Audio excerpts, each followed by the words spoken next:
तो नमस्ते, स्वागत है आप सभी का। आज हम हमारा जो अस्कोमाइसिटीज़ है ये टॉपिक के बारे में डिस्कशन करने वाले हैं। आप मुझे अपना एक दोस्त समझिए जो आपके साथ डिस्कशन कर रहा है। ठीक है, हमें क्या कठिनाई आती है जब हम ये जो अस्कोमाइसिटीज़ टॉपिक है जब हम पढ़ते हैं तब। ठीक है, ये एक स्टूडेंट को क्या समझ में नहीं आता वो आज हम देखने वाले हैं। ठीक है, तो हम जब अस्कोमाइसिटीज़ जब हम पढ़ रहे होते हैं तो हमें कुछ चीज़ें आ जाती है जो हमें समझ में नहीं आती। एक बार मैं अपना पेन ले लूँ कि हाइलाइटर यूज़ करते हैं। चलो,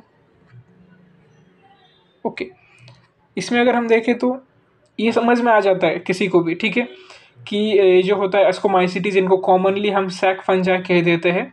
और ये जो होते हैं मोस्टली अगर देखें हम तो मल्टी सेलुलर होते हैं। इसका एग्जाम्पल तो पेनिसिलियम हो जाएगा।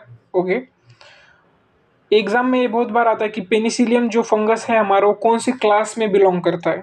ठीक है, तो अस्कोमाइसिटीज ये हमारा क्लास है। दूसरा क्लास, पहला क्लास जो हमने पढ़ा था वो था फाइकोमाइसिटीज। ओके, अगर हम अस्कोमाइसिटीज की बात करें तो मोस्टली मल्टीसेलुलर कहा गया है। उसका एक एग्जाम्पल भी दे दिया, पेनिसिलियम। और रेयरली यूनिसेलुलर, मतलब एक्सेप्शन है, ईस्ट जो है वो यूनिसेलुलर होता है। ओके, वो एक एक्सेप्शन है। मोस्टली क्या होते हैं अस्कोमाइसिटीज मल्टी सेलुलर होते हैं। ठीक है, आगे अगर हम देखिए तो ये सैप्रोफाइटिक होते हैं, डिकम्पोजर्स। ठीक है, जिसे कि कहा जाता है पैरासाइटिक। और कॉप्रोफिलस, उसका भी उन्होंने यहाँ पर मतलब क्या होता है बता दिया था कि कॉप्रोफिलस मतलब ग्रोइंग ऑन डंग। डंग तो अपने को पता है, गोबर के ऊपर ये ग्रो कर सकता है। ठीक है, अस्कोमाइसिटीज के जो मेंबर्स हैं वो यहाँ तक सभी को समझ में आ जाता है। मुझे भी समझ में आ गया था। पर जैसे ही आगे मैंने पढ़ा, आगे क्या लिखा है माइसीलियम के बारे में। Mycelium is branch and septate. ठीक है, तो यहाँ से कंफ्यूजन होता है कि ये समझ में नहीं आता कि ब्रांच और सेप्टेट ये नए शब्द है अपने लिए। तो इसका मतलब क्या होता है ये एक बार देख लेते हैं। ओके, तो ब्रांच और सेप्टेट, तो सेप्टेट क्या होता है। ये देखो, ये जो दो सेल्स है अगर हम देखिए उनके बीच में ये वॉल लगा हुआ है। देखो ये सेप्टम। ठीक है, तो ये अस्कोमाइसिटीज के अंदर होता है। ठीक है, हमने देखा था कि जब हमने फाइकोमाइसिटीज पढ़ा था, एक बार मैं आपको दिखा दूं। फाइकोमाइसिटीज जब पढ़ा था तब वहां पर क्या लिखा था, देखो वहां पर लिखा था माइसिलियम इज असेप्टेट। ओके, असेप्टेट और कोइनोसाइटिक, मतलब कि हमारा जो इमेज में अगर हम अभी देखें तो ये वाला जो माइसिलियम था कोइनोसाइटिक, मतलब ये देखो यहाँ पर कोई भी प्रकार का ये जो सेप्टम है दो सेल्स के बीच में नहीं है प्रेजेंट। ठीक है, तो ये था फाइकोमाइसिटीज में। लेकिन जब हम अस्कोमाइसिटीज की बात करेंगे तब वहाँ पर ये सेप्टम जो वॉल जो है दो सेल्स के बीच में ये जो बाउंड्री है ये वॉल होता है। ओके, और ब्रांच क्यों कह रहे हैं, क्योंकि ये जो ब्रांच शाखाएं कैसे होती है पेड़ की ब्रांचेस, वैसे ही ये ब्रांच स्ट्रक्चर होता है। ठीक है, इसलिए उसे ब्रांच कहा गया है। ठीक है, तो ये समझ में नहीं आया था लेकिन अभी हमने समझ लिया कि ब्रांच और सेप्टेट का क्या मतलब होता है। वो सेप्टम वॉल होता है। ठीक है, आगे लिखा था कि असेक्सुअल स्पोर्स और कोनिडिया, यहाँ से थोड़ा कंफ्यूजन शुरू होता है। ठीक है, अभी असेक्सुअल स्पोर्स कौन से है, conidia are produced exogenously special on special mycelium called conidiophore. ठीक है, तो ये भी समझने की कोशिश करते हैं कि इनके अंदर अगर हम देखें असेक्सुअल रिप्रोडक्शन कैसे होता है। एक स्पोर होता है जिसका का नाम होता है कोनिडिया। वो, ठीक है, इसका हम इमेज के अगर द्वारा देखें। ओके, हम यहाँ पर देख सकते हैं ये इस साइड अगर हम देखें तो कोनिडियो फोर नाम का ये देखो एक स्टेम जैसा स्ट्रक्चर होता है। ठीक है, एक पाइप जैसा, इसके ऊपर हमारे कोनिडिया जो कि हमारे असेक्सुअल स्पोर है एक्चुअली ये उसके ऊपर लगे होते हैं। एक्सोजिनस का क्या मतलब होता है, इसके ऊपर बने होते हैं, इसके अंदर नहीं। ठीक है, ये जो कोनिडियो फोर होता है ये एक देखो एक पाइप जैसा स्ट्रक्चर है, स्टेम के जैसा स्ट्रक्चर है जिसके ऊपर हमारे ये कोनिडिया लगे होते हैं। ठीक है, वही उनको बताना था कि असेक्सुअल स्पोर से जिसका नाम कोनिडिया है दे आर प्रोड्यूस्ड एक्सोजेनसली। इसका मतलब क्या होता है, इसके ऊपर से इसके बाहर, ठीक है, बने होते हैं conidia on special mycelium called conidiophore. तो ये कोनिडियोफोर, मैंने आपको अगर एक बार वापस इमेज दिखाऊं तो ये देखो, ये जो माइसीलियम होता है वो स्पेशल माइसीलियम को हम कोनिडियोफोर कहते हैं, जिसके ऊपर ये कोनिडिया स्पोर्स बनने लग जाते हैं। ठीक है, फिर ये माइसीलियम क्या है, ये तो हमने पहले लेक्चर में ही देख लिया था। माइसीलियम फंगस की हमारी जो मेन बॉडी होती है, ठीक है, माइसीलियम जिसकी मदद से वो खाना एब्जॉर्ब करता है, ग्रो करता है फास्टली, ठीक है, ब्रेड के ऊपर या कोई भी फूड मटेरियल के ऊपर, उसे माइसीलियम होता है। ओके, और उसका अगर स्पेशल माइसीलियम जिसका नाम है कोनिडियोफोर उसके ऊपर, ठीक है, यहाँ पर एनसीईआरटी बुक में भी लिखा है वही कि conidia are produced exogenously on special mycelium, जिसे हम क्या कह रहे हैं, स्पेशल माइसीलियम को कोनिडियोफोर कह देते हैं। ओके, इमेज में भी हमने अभी अभी उसको अच्छे से एक बार देख लिया था कि ये देखो, ये स्पेशल माइसीलियम है, उसके ऊपर ये कोनिडियोफोर है, जिसे ही स्पेशल माइसीलियम कहा गया है। आई थिंक समझ में आ गया होगा।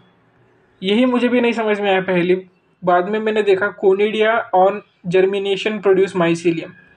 तो फिर क्या होता है आगे, तो ये जो कोनिडिया है जो कि हमारा असेक्सुअल स्पोर है, वो जर्मिनेट करता है। ठीक है, उसे अगर अच्छा फूड मटेरियल मिल जाए, वाटर मॉइस्चर अगर मिले, तो कोनिडिया वो जो स्पोर है वो जर्मिनेट करेगा और बाद में माइसीलियम बना देगा। और हमें तो पता है माइसीलियम तो फंगस की मेन बॉडी होता है। माइसीलियम ग्रो करेगा मतलब नया फंगस हमारा बन गया है, समझो। तो ऐसे होता है असेक्सुअल रिप्रोडक्शन। ठीक है, अब हम सेक्सुअल रिप्रोडक्शन की अगर बात करें तो वो होता है विद द हेल्प ऑफ अस्कोस्पोर्स। ठीक है, ये होते हैं सेक्सुअल स्पोर्स।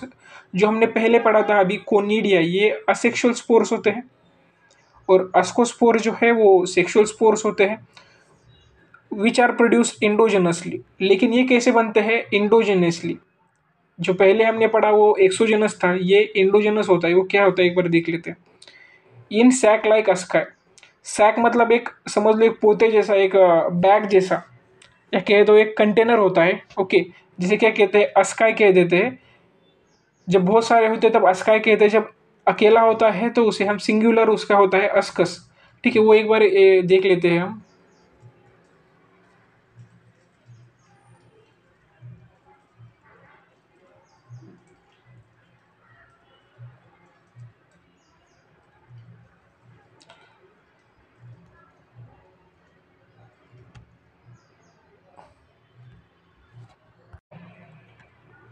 ओके,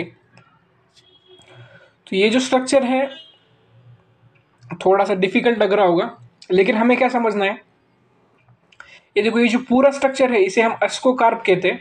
ये एक फ्रूटिंग बॉडी होता है। ओके, फ्रूटिंग बॉडी, ये जो हमारा रिप्रोडक्शन का जो स्ट्रक्चर होता है हमारा, जो देखो, जैसे पेड़ के ऊपर हमारे फ्लावर होता है एक रिप्रोडक्टिव स्ट्रक्चर, वैसे ये अस्कोकार्प होता है, फ्रूटिंग बॉडी जिसे कहते हैं। ठीक है, ये हमारा मेन स्ट्रक्चर होता है ये। ओके, ये पूरा हुआ। ओके, उसके ऊपर अगर हम देखें तो ये देखो, ये छोटे छोटे कंटेनर होते हैं, वो देखो, जिसे क्या कहते हैं, अस्कस। अभी हमने देख लिया, जब अकेला होता है तब उसे अस्कस कहेंगे, लेकिन जब बहुत सारे होते हैं तब उसके अस्काई कहते हैं। देखो, एक दो तीन चार, ऐसे देखो, ये ऐसे अरेंज है। ठीक है, इसके ऊपर ये जो हमारा फ्रूटिंग बॉडी है जिसे अस्कोकार्प कहते हैं, इसके ऊपर ये कंटेनर्स अरेंज है। ठीक है, अस्कस। और इसके अंदर अगर हम देखें तो ये देखो, ये दिख रहे हैं स्पोर्स। अच्छा, ठीक है, कितने हैं टोटल, 8 स्पोर्स हैं। अस्कोस्पोर्स ये किसके अंदर होते हैं, अस्कस जो है हमारा ये वाला स्ट्रक्चर, उसके अंदर ये स्पोर्स होते हैं। आई थिंक आपको समझ में आ गया होगा। एक बार रीड करते हैं वापस, क्या लिखा था। लिखा था कि सेक्सुअल स्पोर्स जिसे अस्कोस्पोर कहते हैं, ठीक है, which are produce endogenously in sac like. ये जो कंटेनर है जो कि अभी हमने देखा था अस्कस, उसके अंदर बनते हैं। ठीक है, हमने अच्छे से देख लिया था। This asci are arranged in different types of fruiting bodies called ascocarp. अच्छा, तो ये जो अस्काई, अस्काई मतलब ये जो कंटेनर्स है वो कहाँ पर अरेंज होते हैं, फ्रूटिंग बॉडी के अंदर, जिसे हम अस्कोकार्प कह रहे हैं। अच्छा, वो भी हमने अभी देख ला था। ठीक है, ये हमारी फ्रूटिंग बॉडी है। ओके, तो इसके अंदर ये देखो अस्काई अरेंज है कितने अच्छे से। ठीक है, अस्कस जब अकेले की बात करते हैं तब उसे अस्कस कहते हैं। ओके, और उसके अंदर होते हैं अस्कोस्पोर्स इंडोजेनसली, जो कि इसके अंदर बन जाते हैं। इतना ही था। ठीक है, और उसके कुछ एग्जांपल्स है। यहाँ पर हमें इतना ही समझना था। अच्छा, ऐसी कन्फ्यूजन कब क्रिएट हुआ था, कब क्रिएट होगा, हम आगे भी देखेंगे। हमारा जो मेन मकसद है ये समझना है कि ये जो स्पोर्स होते हैं वो कैसे बनते हैं, स्ट्रक्चर के ऊपर ये समझ में नहीं आता ना, तो वो हम आगे भी बेसिडियोमाइसिटीज जब हम पढ़ेंगे तो वहाँ पर भी एक कंसेप्ट आने वाला है, वो हम देख लेते हैं अभी। तो ये देखो यहाँ पर लिखा है the basidiospores are exogenously produced on basidium. ठीक है, ये समझना इंपॉर्टेंट है। और basidia are arranged in fruiting bodies called basidiocarp. मुझे आपको क्या समझाना है, ये जो नए नए शब्द आ रहे हैं यहाँ पर, जैसे कि बैसिडियम, बैसिडियोस्पोर, अच्छा बाद में क्या आ रहा है बैसिडियोकार्प, वैसे यहाँ पर भी कुछ वर्ड आए थे जैसे कोनिडिया, कोनिडियोफोर, अस्काय, बाद में क्या आ रहा है अस्कोकार्प। वैसे ही अगर हम फाइकोमाइसिटीज जब पढ़ रहे थे तब यहाँ पर वर्ड आ गए थे कि स्पोरेंजियम, ओके, इंडोजेनसली, उसके बाद में स्पोरेंजियोफोर। ठीक है, इसका मतलब हम समझ लेते हैं। अभी तो हम इसका मतलब देखते हैं कि ये जो यहाँ पर लिखा है basidiospores are exogenously produce on basidium. तो बैसिडियम क्या होता है एक बार देख लेते हैं।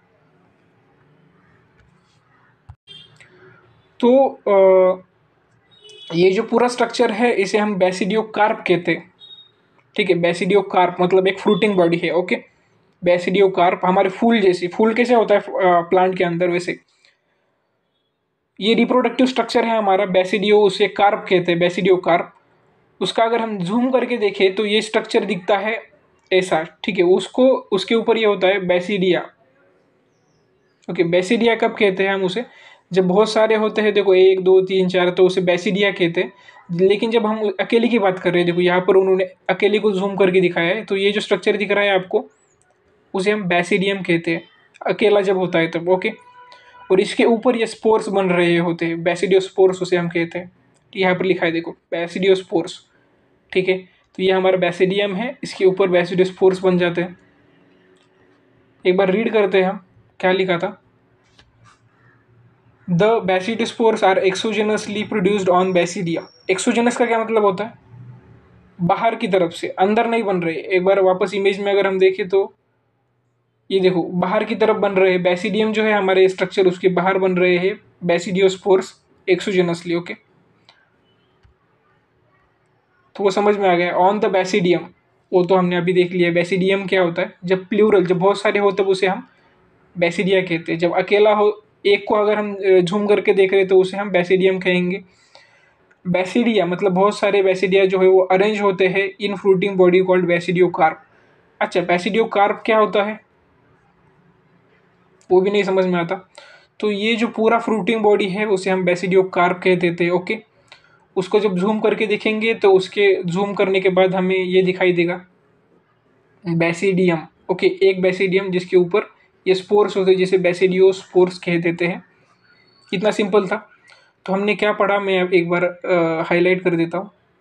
ठीक है, स्पोरेंजियोफोर क्या होता है वो हमें देखना है। स्पोरेंजियम क्या होता है, कोनिडियोफोर तो अभी हमने देखा, एक स्पेशल माइसिलियम होता है। ठीक है, जिसके ऊपर क्या होता है कोनिडिया होता है। ठीक है, कोनिडिया मतलब हमारे असेक्सुअल स्पोर्स होते हैं। कहाँ पर दिखते हैं, अस्कोमाइसिटीज, ड्यूट्रोमाइसिटीज, ये जो दो हमारे क्लासेस है उसमें ये दिखाई देते हैं। कोनिडिया की अगर हम बात करें यहाँ पर, तो कोनिडिया वो तो हमारे असेक्सुअल स्पोर्स है। ये कहाँ पर बनते हैं, आउटसाइड बनते हैं। ये कोनिडियोफोर के ऊपर स्पेशल माइसिलियम है ना। अच्छा, अस्कस क्या होता है, अस्कस एक कंटेनर होता है। ओके, उसके अंदर स्पोर्स होते हैं, सेक्सुअल स्पोर्स, जिसे हम अस्कोस्पोर्स कहते हैं। ठीक है, ये कहाँ पर दिखाई देता है, तो अस्कोमाइसिटीज में। अस्कोकार्प फ्रूटिंग बॉडी होता है, इसके ऊपर ये सारे कंटेनर्स होते हैं, जिसे हम क्या कह रहे हैं, अस्कस कह दे रहे। फिर बाद में बैसिडियम जो है ये क्या स्ट्रक्चर है, ये भी हमने अभी अभी देख लिया था बैसिडियम। और बैसिडियोकार्प क्या है, फ्रूटिंग बॉडी होती है। ठीक है, अच्छा अभी हम ये जो लिखा है स्पोरेंजियोफोर, ये क्या होता है एक बार देख लेते हैं। देखो ये वाला स्ट्रक्चर देखो, राइजोपस का जो स्ट्रक्चर है, हम फाइकोमाइसिटीज की बात कर रहे हैं, वहाँ पर ये स्ट्रक्चर दिख रहा है स्पोरेंजियोफोर। ये देखो यहाँ पर, तो वो क्या होता है, ये जो स्ट्रक्चर है जो होल्ड करके रखा है। ठीक है, बलून जो होता है, ये देखो बलून जैसा स्ट्रक्चर है, बलून उसको जो होल्ड करके रखता है, एक पाइप जैसा स्ट्रक्चर होता है, ठीक है, उसे हम स्पोरेंजियोफोर कहते थे। और वो जो बलून जैसा स्ट्रक्चर है उसे हम स्पोरेंजियम कहते हैं। एक कंटेनर है मान लो, उसके अंदर स्पोर्स रखे होते हैं। देखो ये जो कंटेनर है, इसमें से स्पोर्स निकल रहे हैं बाहर, यहाँ पर दिखाया। तो ये जो कंटेनर होता है उसी को स्पोरेंजियम कहते हैं। स्पोरेंजियोफोर क्या होता है, तो ये जो स्टॉक है, ये स्टेम जैसा स्ट्रक्चर जो दिख रहा है आपको, ठीक है, ये हो गया स्पोरेंजियोफोर के बारे में हमने अभी बात की। हमने स्पोरेंजियम क्या होता है वो भी हमने देख लिया। अच्छा, कोनिडियोफोर क्या होता है, एक बार वापस एक बार देख लेते हैं।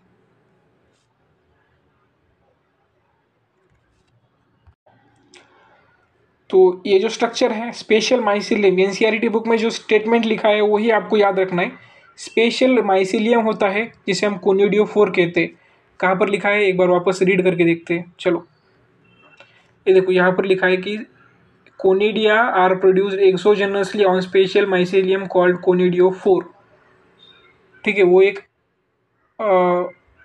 याद रखना है। ठीक है, तो यहाँ पर अगर हम देखेंगे तो ये स्पेशल माइसिलियम होता है जिसे हम कोनिडियोफोर कह रहे हैं। स्पोरेंजियोफोर देखो उसके जैसा ही है ना, ये कोनिडियोफोर, ठीक है, होल्ड कर रहा है। देखो ये कोनिडिया को, इसके ऊपर एक्चुअली बन जाते हैं कोनिडिया जो है, ये स्पोर्स है हमारे, वो इसके ऊपर बन जाते हैं एक्सोजेनस, बाहर की तरफ। ओके, अच्छा, तो ये भी हमने देख लिया। अस्कस और अस्कोकार्प ये एक बार देख लेते हैं। ओके, ठीक है,